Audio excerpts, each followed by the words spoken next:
All right, welcome to the next part in this video series on eschatology and the return of Christ. And the last video talked about the distinction, the idea that there are last days, which the Bible talks about, and then that the New Testament believes that during the writing of the New Testament, they had already entered the last days, and that there was a future day that was the last day. Now, I ended the last video talking about, well, how many second comings are there? And in premillennial dispensationalism, there are 2 second comings. Now, before I get into defending that statement, I want to ask you very quickly to think about your knowledge of the New Testament and to identify any passage in your mind that talks about 2 second comings. I can't think of any either. However, I want to show you this illustration. This comes out of Tim LaHaye's book, Are We Living in the Last Times? There you see the citation.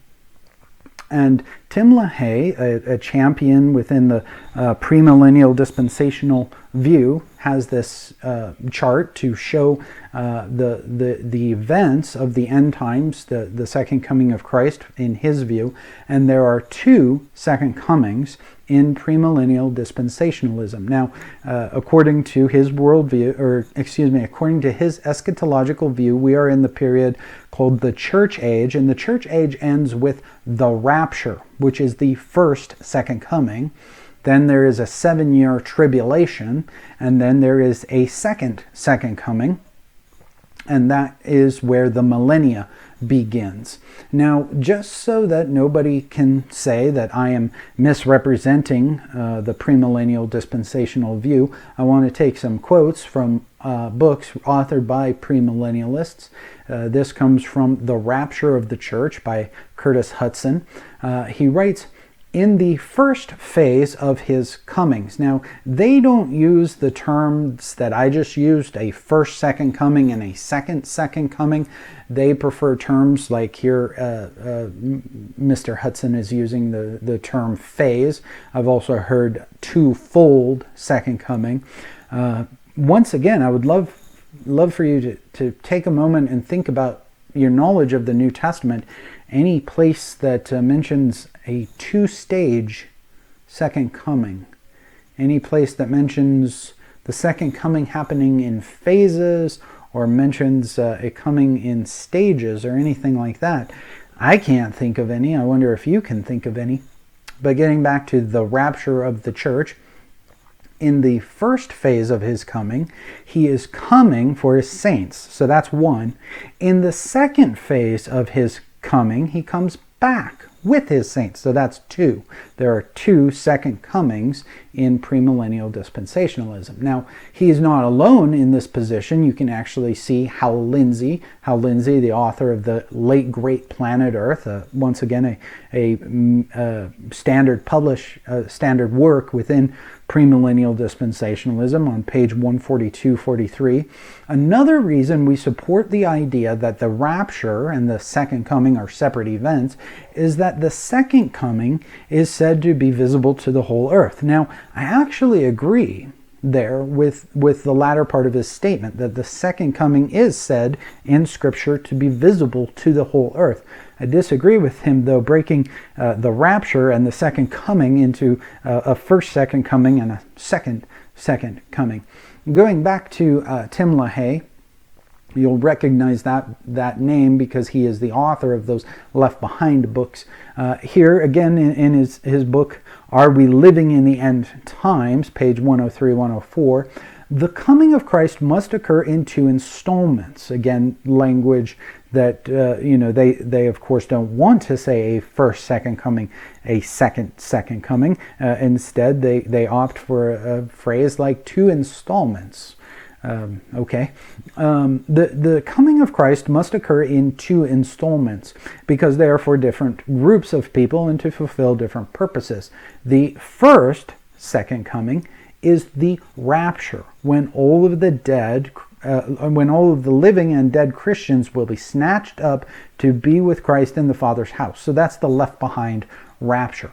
The second is for all of the people of the world. So there are two second comings in premillennial dispensationalism. Now, interestingly, you read Tim LaHaye's book, you scour premillennial dispensational pages talking about this, and they cannot point to a single verse or a section that has both the rapture and the second coming. And instead, you actually find in Tim LaHaye's book there a list of scriptures. And these, he say, refer to the rapture, or the first second coming. And he has a second list of scriptures, and he says these verses refer to the second coming, or the second coming, if you follow. Now, that's all fine and dandy, but one of the weaknesses of this argument is it's not like he can point to the Greek and say, well, in this passage, Paul uses the word epiphanes. And epiphanes always refers to the glorious appearing, and never refers to the rapture. Or this passage over here in the rapture passages, it refers to the parousia. It has the Greek word parousia in it, and that always refers to the rapture. It never refers to the second coming, except the Greek doesn't make that distinction. Paul and Peter and the rest of the authors of the New Testament never use these words in a way that would indicate whenever the word apocalypsis is used, it refers to the rapture. But whenever the word parousia is used, it refers to the second coming. And that's kind of telling about this view. There's no single passage that contains both. There's no single passage that talks about a two-phase or a two-stage second coming. The Greek words don't help you out on figuring out which coming is being referred to, and so interestingly, I just don't find two second comings in the New Testament. This, I also think, is a telling point regarding this. Now, the book of the Revelation is the only text in the whole of the Bible that refers to the millennia.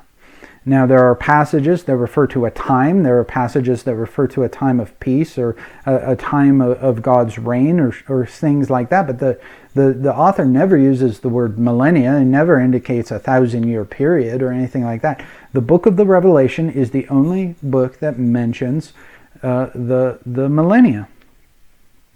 And premillennial dispensationalism holds that it's literal. It's a literal 1,000 years. There's day one of year one of the 1,000 years, and there's the last day of the year of year 1,000, and it's a literal 1,000 years. But interestingly, in the book of the Revelation, there is only one return of Christ. It happens in chapter 19.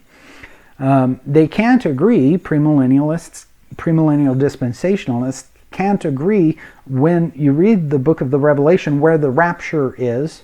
That's because it's not there. But some say that chapter 4, when John is taken up to heaven, that's the church being raptured. I think that's a stretch. I don't think that's a very good exegy of the passage. And in fact, other premillennial dispensationalists don't see the rapture there. They see the rapture elsewhere in the book of the Revelation. Now, interestingly, that millennia is literal, but the one second coming, they don't take literal, because they have to have a second coming. And I just find it fascinating that they have this position. There is a second coming, the rapture, and then there is a second coming, the second coming, and that's not representative of the book of the Revelation. Thank you for joining us. In the next video, we're going to be talking about what the last day will be like. I hope you join us.